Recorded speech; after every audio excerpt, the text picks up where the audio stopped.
ఉత్తరాంధ్ర ప్రజల ఓట్ల కొల్లగొట్టేందుకే సీఎం జగన్ మరొక దొంగ నాటకానికి తెరతీశారన్నారు సిపిఐ రాష్ట్ర కార్యదర్శి కె రామకృష్ణ.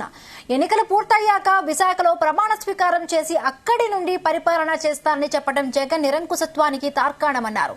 జగన్ కు దమ్ముంటే 3 రాజధానుల అంశాన్ని వైసీపీ మేనిఫెస్టోలో పెట్టాలన్నారు.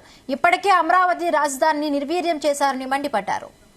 రాబోయే ఎన్నికల దృష్టిలో ఉంచుకొని మరోమారు ఉత్తరాంధ్ర ప్రజలలో ఓట్లు కొల్లగొట్టడానికి జగన్మోహన్ రెడ్డి గారు విశాఖ రాజధానిగా ఉంటుంది, రేపు ఎన్నికల తర్వాత ఇక్కడి నుంచే ప్రమాణ స్వీకారం చేస్తాను, క్యాపిటల్ గా కూడా ఎగ్జిక్యూటివ్ క్యాపిటల్ గా కూడా దీన్ని కొనసాగిస్తామని చెప్పి ఆయన మళ్ళీ ప్రకటించారు. నువ్వు 5 ఏళ్లలో ఏమి చేయలేకపోయినావు? ఈ రాష్ట్రంలో ఒక ప్రాజెక్టు గాని ఒక పరిశ్రమ గాని ఏది కూడా అభివృద్ధి చేయలేని అసమర్థుడుగా మిగిలిపోయి ఇవాళ ప్రజలు ఓట్లు వేసే పరిస్థితి లేనప్పుడు మళ్లీ 3 రాజధానుల పేరుతో ప్రాంతీయ తత్వాన్ని రెచ్చగొట్టడానికి, తద్వారా ఓట్లు లబ్ధి పొందడానికి నీవు దొంగ నాటకాలు ఆడుతా ఉన్నావు తప్పితే ఇది ఏ రకంగా కూడా ప్రజలు ఆమోదించరు. అమరావతి రైతులు అక్కడ పోరాటం చేస్తూనే ఉన్నారు. రాష్ట్ర ప్రజలందరూ కూడా అమరావతి రాజధానిగా ఉండాలని కోరుతా ఉన్నారు. నిజంగా నీవు చెప్పే దానిపై నీకు ఏమాత్రం చిత్తశుద్ధి ఉన్నా నువ్వు 3 రాజధానులు అజెండాలో పెట్టు, నీ ఎన్నికల మేనిఫెస్టోలో పెట్టి ఆ పేరు మీదుగా ఓట్లు అడుగు, మళ్ళీ నీకు అధికారం వస్తే ఖచ్చితంగా నువ్వు పెట్టుకోవచ్చు. కాబట్టి ఏమంటే గతంలోనే నీవు మోసం చేశావు, మళ్ళీ ఇప్పుడు 2024 ఎన్నికల్లో కూడా మోసం చేయడానికి, ఓట్లు పొందడానికి నీవు ఎత్తుగడలు వేస్తున్నావు తప్ప నీ హయాంలో విశాఖపట్నం అభివృద్ధి కాలేదు. విశాఖ ఉక్కు ఫ్యాక్టరీని ప్రైవేట్ పరం చేస్తావంటే మాట్లాడలేని ఒక చేతగాని దద్దమ్మగా మిగిలిపోయినావు.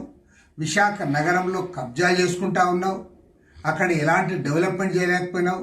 కనీసం ఒక స్కూల్ కట్టాలా, ఒక కాలేజీ కట్టాలా, నువ్వేమీ చేయాలి. ఆంధ్ర యూనివర్సిటీ అంతా సర్వనాశనం చేశావు. విశాఖ అభివృద్ధికి కూడా నువ్వు ఒక ఆగర్భ శత్రువుగా తయారైనావు. కాబట్టి ఏమంటే రాష్ట్రంలో అభివృద్ధి ఎక్కడా జరగడం లేదు.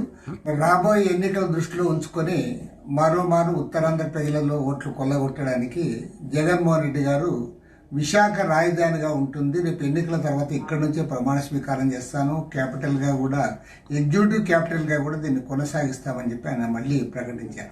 నువ్వు 5 ఏళ్లలో ఏమి చేయలేకపోయినావు? ఈ రాష్ట్రంలో ఒక ప్రాజెక్టు గాని ఒక పరిశ్రమ గాని ఏది కూడా అభివృద్ధి చేయలేని అసమర్థుడుగా మిగిలిపోయి ఇవాళ ప్రజలు ఓట్లు వేసే పరిస్థితి లేనప్పుడు మళ్ళీ 3 రాజధానుల పేరుతో ప్రాంతీయ తత్వాన్ని రెచ్చగొట్టడానికి, తద్వారా ఓట్లు లబ్ధి పొందడానికి నీవు దొంగ నాటకాలు ఆడుతా ఉన్నావు తప్పితే ఇది ఏ రకంగా కూడా ప్రజలు ఆమోదించరు. అమరావతి రైతులు అక్కడ పోరాటం చేస్తూనే ఉన్నారు. రాష్ట్ర ప్రజలందరూ కూడా అమరావతి రాజధానిగా ఉండాలని కోరుతా ఉన్నారు. నిజంగా నీవు చెప్పే దానిపై నీకు ఏమాత్రం చిత్తశుద్ధి ఉన్నా నువ్వు 3 రాజధానులు అజెండాలో పెట్టు, నీ ఎన్నికల మేనిఫెస్టోలో పెట్టి ఆ పేరు మీదుగా ఓట్లు అడుగు, మళ్ళీ నీకు అధికారం వస్తే ఖచ్చితంగా నువ్వు పెట్టుకోవచ్చు.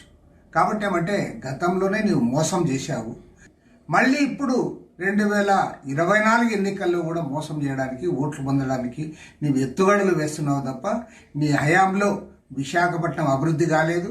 విశాఖ ఉక్కు ఫ్యాక్టరీని ప్రైవేట్ పరం చేస్తావంటే మాట్లాడలేని ఒక చేతగాని దద్దమ్మగా మిగిలిపోయినావు.